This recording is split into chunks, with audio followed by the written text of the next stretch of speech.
ഇന്ന് ഞങ്ങളുടെ wedding anniversary video ആയിട്ടാണ് വന്നിട്ടുള്ളത്. അപ്പം അതിൻ്റെ വിശേഷങ്ങളും അതേപോലെ തന്നെ കേക്കിൻ്റെ വിശേഷങ്ങളും ഒക്കെ ഉണ്ട് കേട്ടോ. അപ്പം വലിയ രീതിയിലൊന്നും ഞങ്ങളുടെ ആനിവേഴ്സറി ആഘോഷമില്ല. ചെറിയ കേക്കും ചെറിയ ഫുഡും ചെറിയ രീതിയിലാണ് നമ്മൾ ആനിവേഴ്സറി ആഘോഷിക്കുന്നത്. ഇപ്രാവശ്യം എൻ്റെ വീട്ടിൽ നിന്നാണ് കേട്ടോ ആനിവേഴ്സറി ആഘോഷിക്കുന്നത്. ഞായറാഴ്ച ആയിരുന്നു ഞങ്ങളുടെ വെഡ്ഡിങ് ആനിവേഴ്സറി. അതുകൊണ്ട് തന്നെ ഞായറാഴ്ച മോൾക്ക് സംഗീത ക്ലാസ് ഉള്ളതുകൊണ്ട് രാവിലെ തന്നെ അമ്പലത്തിൽ പോകാനുണ്ടായിരുന്നു കേട്ടോ. 7 മണിക്കാണ് മോൾക്ക് സംഗീത ക്ലാസ് വരുന്നത്. ഒരു 6:45 ആകുമ്പോൾ ഞങ്ങൾ വീട്ടിൽ നിന്ന് പുറപ്പെട്ട് ഇറങ്ങാൻ നോക്കുകയാണ് കേട്ടോ. അപ്പം സംഗീത ക്ലാസ് ഉള്ളതുകൊണ്ട് ഞാനും മോളും മാത്രമേ ഇപ്പം പോകുന്നുള്ളൂ. കുറച്ച് കഴിഞ്ഞിട്ട് ഏട്ടനും മോനും ഒക്കെ വരും കേട്ടോ അമ്പലത്തിലേക്ക്.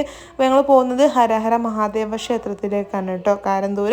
അപ്പോൾ ആദ്യം തന്നെ കുറച്ച് ലേറ്റ് ആയതുകൊണ്ട് നമ്മൾ നേരെ പാട്ടിനാണ് ആദ്യം പോയിട്ടുള്ളത്. അതിന് ശേഷമാണ് കേട്ടോ തൊഴാൻ വേണ്ടി പോയിട്ടുള്ളത്. ഇവിടെ വരുമ്പോൾ എന്താണെന്ന് അറിയില്ല, എനിക്ക് വല്ലാത്തൊരു പോസിറ്റീവ് എനർജിയാണ്. കാരണം കുട്ടിക്കാലം മുതലേ ഞാൻ ഈ ഒരു അമ്പലത്തിൽ വരുന്നതാണ് കേട്ടോ. ആഴ്ചയിൽ 2 ദിവസമെങ്കിലും എനിക്കിവിടെ വന്നിരിക്കണേ. ചെറുതാകുമ്പം പിന്നെയും മാരേജ് കഴിഞ്ഞതിന് ശേഷമാണ് കേട്ടോ ഓരോ കാരണങ്ങൾ കൊണ്ട് നമുക്ക് ഇവിടേക്ക് എത്തിപ്പെടാൻ പറ്റാതെ അവർ. എന്നാലും ഞാൻ ഇവിടെ വന്ന് തൊഴാൻ ഞാൻ ശ്രമിക്കാറുണ്ട് കേട്ടോ. എനിക്ക് ഒരുപാട് ഇഷ്ടമാണ് ഈ ഒരു അമ്പലത്തിൽ വരാൻ വേണ്ടിയിട്ട്. എനിക്ക് ഒരു പ്രത്യേക ഒരു എനർജി കിട്ടുന്ന പോലെയാണ് കേട്ടോ. അങ്ങനെ ഞങ്ങൾ അവിടെ നിന്ന് സംഗീത ക്ലാസ്സും തൊഴുതൊക്കെ ഇറങ്ങിയതിന് ശേഷം ഞങ്ങൾ പിന്നെ പോകുന്നത് നേരെ വീട്ടിലേക്കാണ് കേട്ടോ. ഞങ്ങൾ പായസം കഴിപ്പിച്ചിട്ടുണ്ടായിരുന്നു. അതൊന്ന് വീട്ടിൽ കൊടുത്തിട്ട് ഒന്ന് ഞങ്ങളും കൊണ്ടുപോകാൻ വിചാരിച്ചു. അപ്പോൾ വീട്ടിലെത്തിയ അച്ഛൻ നല്ല പത്രം വായനയാണ് കേട്ടോ രാവിലെ തന്നെ. അപ്പോൾ പായസമൊക്കെ ഏൽപ്പിച്ചു. ഞങ്ങളെ സൗണ്ട് കേട്ടപ്പോൾ അമ്മയും അമ്മമ്മയും വന്ന് നോക്കുകയാണ് കേട്ടോ ആരാന്നുള്ളത്. പിന്നെ ഞങ്ങളെ കണ്ടപ്പോൾ വേഗം ചായ കുടിക്കാനൊക്കെ വിളിച്ച് ഞങ്ങൾ അമ്പലത്തിൽ ചായ കുടിച്ചിട്ടുണ്ട്. ഏട്ടനും മോനും വരാമെന്ന് പറഞ്ഞിട്ടുണ്ടെങ്കിൽ അവർക്ക് വരാൻ കഴിഞ്ഞിട്ടില്ലായിരുന്നു കേട്ടോ. അപ്പം അവർക്കുള്ള ഫുഡ് ഞാൻ വീട്ടിൽ നിന്ന് അങ്ങ് എടുത്ത് കൊണ്ടുപോയേ. എല്ലാവരും അങ്ങനെ തന്നെ ആയിരിക്കില്ലേ സ്വന്തം വീട്ടിൽ പോയാൽ. അപ്പം അതിനുശേഷം പിന്നെ ഞാൻ വീട്ടിൽ പോയി വീട്ടിലുള്ള കുറച്ച് കേക്ക്സൊക്കെ ആയിട്ട് നമ്മൾ ഷോപ്പിലേക്കാണ് കേട്ടോ വന്നിട്ടുള്ളത്. ഷോപ്പും വീടും തമ്മിൽ ഒരു 15 മിനിറ്റ് വ്യത്യാസമേ ഉള്ളൂ കേട്ടോ. അപ്പോൾ അതുകൊണ്ട് തന്നെ ഇടയ്ക്കിടയ്ക്ക് പോയി വരാനൊക്കെ ഞങ്ങൾക്ക് സൗകര്യമാണ് കേട്ടോ. അപ്പോൾ ഷോപ്പിലേക്കുള്ള കേക്ക്സൊക്കെ വെച്ചതിന് ശേഷം ഞങ്ങൾ പിന്നെ എൻ്റെ വീട്ടിലേക്കാണ് കേട്ടോ പോകുന്നത്. ആനിവേഴ്സറി ഇപ്രാവശ്യം വീട്ടിൽ നിന്നായതുകൊണ്ട് അവിടെ കുറച്ച് പരിപാടികളൊക്കെ ഒന്ന് ചെയ്തേക്കാൻ വിചാരിച്ചു കേട്ടോ. ഞങ്ങൾ കേക്ക് കട്ടിങ് ഒക്കെ നൈറ്റാണ് കേട്ടോ. ഇതിനിടെ തന്നെ നമുക്ക് ഉച്ചയ്ക്ക് ശേഷം കുറച്ച് കേക്ക്സ് ഡെലിവറി ചെയ്യാനും അതേപോലെ തന്നെ ഷോപ്പിൽ വന്ന് എടുക്കാൻ പറഞ്ഞതൊക്കെ ഉണ്ട് കേട്ടോ. അപ്പോൾ അതുകൊണ്ട് നമുക്ക് അതിനും കുറച്ച് ഡെക്കറേഷനും അതേപോലെ മാറ്റർ വെക്കാനൊക്കെ ഉണ്ടായിരുന്നേ. അപ്പോൾ തൽക്കാലം ഇപ്പം കൊണ്ടുവന്ന കേക്ക്സ് നമ്മൾ നേരെ ഡിസ്പ്ലേ കൗണ്ടറിലേക്കാണ് കേട്ടോ വയ്ക്കുന്നത്. നമ്മുടെ ഷോപ്പ് സ്റ്റാർട്ട് ചെയ്തിട്ട് 2 മാസമായി കേട്ടോ. 2 മാസത്തിനുള്ളിൽ നമ്മുടെ ഷോപ്പിൽ ചെറിയ ചെറിയ മാറ്റങ്ങളൊക്കെ വരുത്തിയിട്ടുണ്ട്. ഹോം ബേക്കേഴ്സിന് വേണ്ടിയിട്ടുള്ള കുറച്ചധികം സാധനങ്ങൾ നമ്മുടെ ഷോപ്പിലേക്ക് എത്തിച്ചിട്ടുണ്ട് കേട്ടോ. കാരണം അവിടെ ഹോം ബേക്കേഴ്സ് വന്നിട്ട് സാധനങ്ങൾ ചോദിക്കാറുണ്ട് കേട്ടോ. അപ്പോൾ അതുകൊണ്ട് അവർക്ക് വേണ്ടിയതുകൊണ്ട് നമ്മൾ ഷോപ്പിൽ എത്തിച്ചിട്ടുണ്ട്. അപ്പം നമ്മൾ ആ ഭാഗത്തായിട്ട് കുറച്ചധികം ഹോം ബേക്കേഴ്സ് ഉണ്ട് കേട്ടോ. സത്യം പറഞ്ഞാൽ എനിക്കറിയില്ലായിരുന്നു കേട്ടോ ഇത്രയും ഹോം ബേക്കേഴ്സ് ഞങ്ങളുടെ ആ ഭാഗത്തൊക്കെ ഉണ്ട് എന്നുള്ളത്. നമുക്കവിടെ വരുമ്പോഴാണ് അറിയുന്നത് എല്ലാവരും ആ ഒരു ചുറ്റുവട്ടത്തായിട്ട് ഉള്ളവരാണെന്നുള്ളത് കേട്ടോ.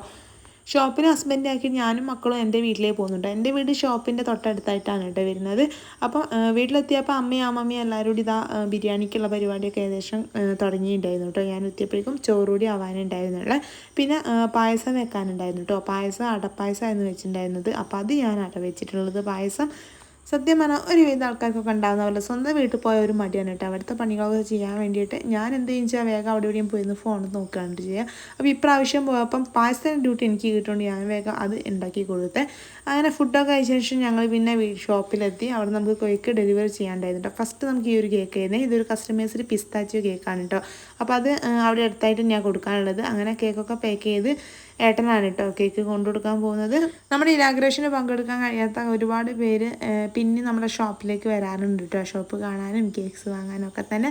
അങ്ങനെ ഏട്ടൻ പോയ ടൈമിൽ ഏട്ടൻ്റെ ഫ്രണ്ടും അതേപോലെ വൈഫ് കൂടി വന്നിട്ടുണ്ടായിരുന്നേ. അപ്പോൾ അവർ വന്ന് കേക്കൊക്കെ വാങ്ങിക്കൊണ്ടുപോയി. പിന്നെ നമുക്ക് അടുത്ത കേക്ക് കൊടുക്കാനുള്ളത് നമുക്ക് ഈ ഒരു മാംഗോ കേക്ക് ആയിരുന്നു കേട്ടോ. അതും അവിടെ അടുത്തേക്ക് ഞാൻ കൊടുക്കാനുണ്ടായിരുന്നത്. അന്നത്തെ ദിവസം നമ്മുടെ ഷോപ്പ് ക്ലോസ് ചെയ്യുന്ന വരെ ഞാനും ഷോപ്പിൽ തന്നെ ഇരുന്നു കേട്ടോ, കേക്ക് ഡെലിവറി ഒക്കെ ഉള്ളതുകൊണ്ട്. അപ്പം ആ ഒരു മാംഗോ കേക്കും പിന്നെ അതിൻ്റെ കൂടെ തന്നെ നമുക്ക് ഒരു ചോക്ലേറ്റ് കേക്ക് കൂടിയും കൊടുക്കാനുണ്ടായിരുന്നു കേട്ടോ. അപ്പോൾ അതും വേഗം പാക്ക് ചെയ്തു കേക്കൊക്കെ കൊണ്ട് കൊടുത്തേ. ഇപ്രാവശ്യം ഞങ്ങളുടെ ആനിവേഴ്സറിക്ക് ചെറിയ കേക്കാണ് കേട്ടോ കട്ട് ചെയ്തിട്ടുള്ളത്, അത് മിനി കേക്ക്. അപ്പം അതും അതിൻ്റെ കൂടെ കുറച്ച് ഫ്ലവറും ബ്രൗണിയൊക്കെ ആയിട്ടാണ് നമ്മൾ വിചാരിച്ചിട്ടുണ്ടായിരുന്നത്. അപ്പോൾ അത് ചെറിയ വർക്ക് ഉള്ളത് കൊണ്ട് തന്നെ ഞങ്ങൾ ഷോപ്പൊക്കെ പൂട്ടി വീട്ടിൽ പോയതിനു ശേഷമാണ് ഈ ഒരു കേക്കിൻ്റെ ഡെക്കറേഷൻ കംപ്ലീറ്റ് ചെയ്തിട്ടുണ്ടായിരുന്നത് കേട്ടോ. കേക്ക് ഉണ്ടാക്കാൻ തുടങ്ങിയതിന് ശേഷം ആനിവേഴ്സറി ഒക്കെ അത്യാവശ്യം KGയിൽ കേക്ക് നമ്മൾ നമ്മൾ ഉണ്ടാക്കാറുണ്ട് കേട്ടോ.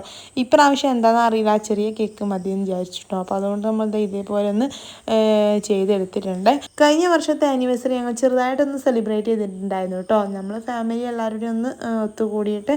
അപ്പം ഇപ്രാവശ്യം നമ്മൾ ഇതേപോലെയാണ് കേക്കൊക്കെ സെറ്റ് ചെയ്ത് ചെറുതാക്കി നമ്മൾ ആനിവേഴ്സറി ആഘോഷിച്ച്. അപ്പം ചെറുതാണെങ്കിലും ഞങ്ങളെ മനസ്സിൽ അത്യാവശ്യം വലിയൊരു ആനിവേഴ്സറി സെലിബ്രേഷൻ തന്നെയായിരുന്നു കേട്ടോ. ഇതിൽ കേക്കാണ് കേട്ടോ എല്ലാവരും കഴിക്കുക. ബ്രൗണി അങ്ങനെ വീട്ടിലാണെങ്കിലും അതേപോലെ തന്നെ മോക്കാണെങ്കിലും ഒന്നും വലിയ താല്പര്യമല്ല കേട്ടോ. വീട്ടിൽ അമ്മയ്ക്കൊക്കെ ബ്രൗണി ഭയങ്കര ഇഷ്ടമാണ്, പക്ഷേ അമ്മമ്മയ്ക്ക് അങ്ങനെയൊന്നും വലിയ താല്പര്യമല്ല കേട്ടോ. മോനും എനിക്കൊക്കെ ബ്രൗണി ആ ഒരു ബട്ടറിൻ്റെ ടേസ്റ്റൊക്കെ വല്ലാതെ ഇഷ്ടമാണ്. അങ്ങനെ ഞങ്ങൾ കേക്ക് കട്ട് ചെയ്ത് എല്ലാവർക്കും കൊടുത്തു. ഇതിൻ്റെ കൂടെ തന്നെ നമ്മൾ വേറൊരു കേക്ക് കൂടി എടുത്തിട്ടുണ്ടായിരുന്നു കേട്ടോ, പീസാക്കാൻ വേണ്ടിയിട്ട്. ഇത് ജസ്റ്റ് നമ്മളൊന്ന് കട്ട് ചെയ്യാൻ വേണ്ടി എടുത്തതാണ്. അങ്ങനെ കേക്കൊക്കെ കട്ട് ചെയ്തതിന് ശേഷം എല്ലാവരെയും ഫോട്ടോ ഒക്കെ എടുക്കാൻ വിളിച്ച് ഫോട്ടോ ഒക്കെ എടുത്തു. അപ്പം ഇതൊക്കെയാണ് ഞങ്ങളുടെ വിശേഷങ്ങൾ. അപ്പം എല്ലാവർക്കും ഈ ഒരു വീഡിയോ ഇഷ്ടപ്പെട്ട് വിചാരിക്കുന്നു. ഇഷ്ടപ്പെട്ടാൽ ലൈക്ക് ചെയ്യാനും കമൻറ്റ് ചെയ്യാനും സബ്സ്ക്രൈബ് ചെയ്യാൻ മറക്കല്ലേ.